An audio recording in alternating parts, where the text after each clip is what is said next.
Good morning, friends. In the previous videos, we discussed about the Himalayan range, then we discussed about the northern plain. Now we'll go with the next topic in this chapter of physical feature of India.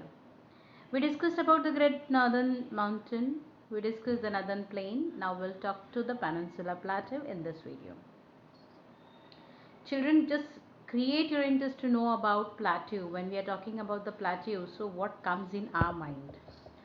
Peninsula Plateau, let's start. Plateau, it means we are going to talk about the resources like mineral. Just look after the Peninsula Plateau, which we are here looking after the triangular shape. Hope you are getting this map. Through this we are going to discuss about these area which is called as Peninsula Plateau. Peninsula, it means that the three south side surrounded by the water like Bay of Bengal, Arabian Sea and Indian Ocean. So it's called as Peninsula Plateau. Let's see what are the difference and what important significant points are there in this. Children, we are going to talk about in this video about the Central Highland, Deccan Plateau and Chota Nagpur. When we are talking about the plateau region, it means we are going to discuss about these three sectors: Central Highland, Deccan Plateau and Chota Nagpur. Children, the widely this part is divided into two, that is Central Highland and Deccan Plateau. Chota Nagpur is merged with these two highlands. Let's start first. What is Peninsula Plateau? Children, Peninsula Plateau is a tableland. Why it's called a tableland? Because the top, I'll show you the picture of this. It looks if you'll see the picture of the Peninsula Plateau, you will get to know that it looks like a table, flat from up and slope from both the sides. Children, it composed of oldest rock. Because why it is? Because it is drifted from the Gondwana land. Drifted from the Gondwana land, and it is the oldest landmass. Broad, shallow valleys we are able to see near this. Rounded hills are the characteristic feature of this plateau. Hope you are getting. Broad, shallow valleys are there and rounded by the hills, and it is drifted part of Gondwana land. See children, Peninsula Plateau is also called as a tableland. See, you are able to see the upper fact, how it looks like, the flat surface, and the sloping slides you are able to see from left and right side, which indicates that these plateau looks like a tableland. As I told you, it's drifted. Drifted means, as I told you previously, the Gondwana land was different and now it looks in different form. So as according to the drift of these continents, afterward we are able to see the oldest landmass, which is from the plateau. Now this, as I am repeating again and again, this is the plateau which is the oldest landmass, which is the part of Gondwana land. Children, we are able to see in this the important rocks which we are getting. The mineral, as I told you, we get from plateau mineral. Just make it clear whenever the word comes plateau, it means we are going to talk about the minerals. The old crystalline rocks are here, igneous rocks are here, metamorphic rocks are here available, and we are able to get the different type of rocks. If you look towards this triangular shape of plateau, so we are able to get here aside two Ghats are there, Eastern Ghats and Western Ghats. About this we'll discuss afterwards. But one thing we are able to see that as from west side to east side, the mountain ranges height decreases, and the sloping also, the sloping, if you see that west side to east side, it's sloping towards the east direction. That's why we are able to see the rivers which are there. Most of the rivers of India, it goes and merge with which one? Bay of Bengal. Let's start about the two important broadly divided two regions, that is I told you, Central Highlands and the Deccan Plateau.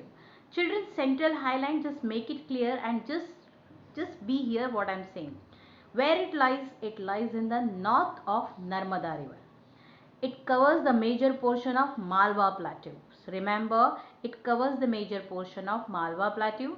The river in this region flow from southwest to northeast. As I told you, it all the rivers which move from where to where?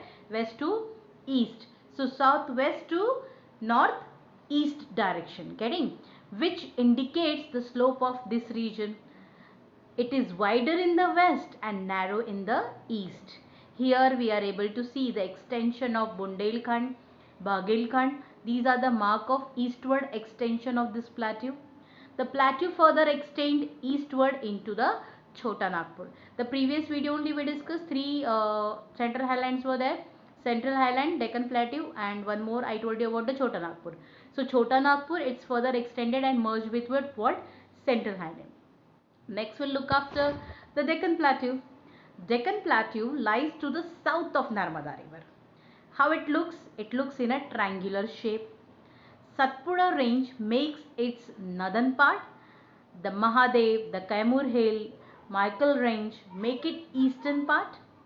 The slope of Deccan Plateau is from west to east, as I told you, same it is, and it extends into the northeast, and which encompasses the Meghalaya, Karbi along plateau, and the north Chacha Hills and the Gargo Khasi, Jaintia Hills and prominent ranges, that is starting from west to east. And now I'll show you the pictures related to these two, Central Highland and Deccan Plateau. So what I taught you, this picture and scenario will be clear to you. Let's start. We are going to talk about what two plateau regions, that is Central Highland and Deccan Plateau. Hope it is clear. Are you able to see this segregation line? We are able to see that is from Narmada. So upward of Narmada it means northern side, and southern side we are able to see these two lands, plateau. Now let's talk about Central Highland. As I told you, it is southern. It is a northern part of Narmada River. Central Highland. Central Highland, which covers what? Malwa Plateau. Most of the Malwa Plateau, it comes under the Central Highland. As I told you, here we are able to see the Bundelkhand, Chota Nagpur and Baghelkhand. This again, it moves southwest to northeast direction. Okay, the rivers also we are able to see in the same form. Same I am repeating, west side it is wider and east side it is narrow. The river which we are able to see here, the Chambal, Sindh, Betwa and Ken river. Next we will talk about Deccan Plateau, which is the southern part of Narmada river. Narmada river. Okay, see this how it is showing, southern part of Narmada river. Next we will look after the same it is, the Western Ghat ranges are in altitude, they are high as compared to Eastern Ghat. Here we are able to see the hills which are there, Gargo Hills, the Kasi Hills, the Jaintia Hills. Satpura range, as I told you, this was also the part which we discussed in the previous content. Next, Kaimur Hills, Michael range. Now Deccan Plateau, Deccan Trap, this region is also called as Deccan Trap or the black soil area. The one region is there, I told you here which type of rocks are there. Here one type of igneous rock is also available. Igneous rock is formed due to the magma, the lava, and this plateau region is formed due to that only.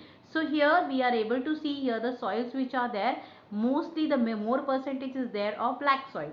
So children, here this area is also called as Deccan Plateau or the black soil area. As I told you, the plateau region aside we are able to see the two ghats, Western Ghats and Eastern Ghats. Difference maybe it is asked to you about these two ghats. Let's start. They make edges. Edges means the corner point of Deccan Plateau, which we are able to see the western and eastern edges of Deccan Plateau. Let's go with their elevation. Western Ghats elevation, it varies from 900 to 1600 meters. But if I look towards the Eastern Ghats, 600 meters is there. Okay. Now Eastern Ghat stretches from Mahanadi Valley to Nilgiri in south. Okay. Mahanadi Valley to Nilgiri in south. I'll show you the picture, it will be clear to you. The Western Ghats causes oceanic orographic rain as they face the rain-laden winds from the west. Children, in the last year also you have read about southwest monsoon winds. We are talking about this only. The Western Ghat is that which is affected due to southwest monsoon wind, oceanic orographic rains, which is here the Western Ghat they are experiencing. These two ghats, Western Ghat and Eastern Ghats.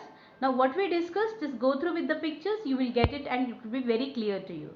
Just I told you the difference between these two, 900 to 1600 meters it varies. Where we are able to see the Eastern Ghats 600 meters average height. We are talking about average height. Next, continuous mountain range. Eastern Ghat is the continuous mountain range. Okay. Where we'll look after the Western Ghat, it's a discontinuous mountains range. Don't confuse. Second point, we are talking about the Western Ghats and Eastern Ghats different. Continuous and discontinuous range. Discontinuous Western Ghat.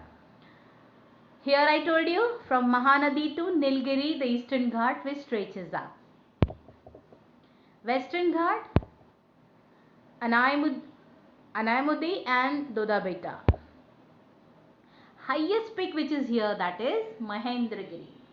So children, what we discussed today is about the Peninsula Plateau. Hope it is clear to you, and if you have any doubt related to this topic, you can send me message through the WhatsApp. Thank you.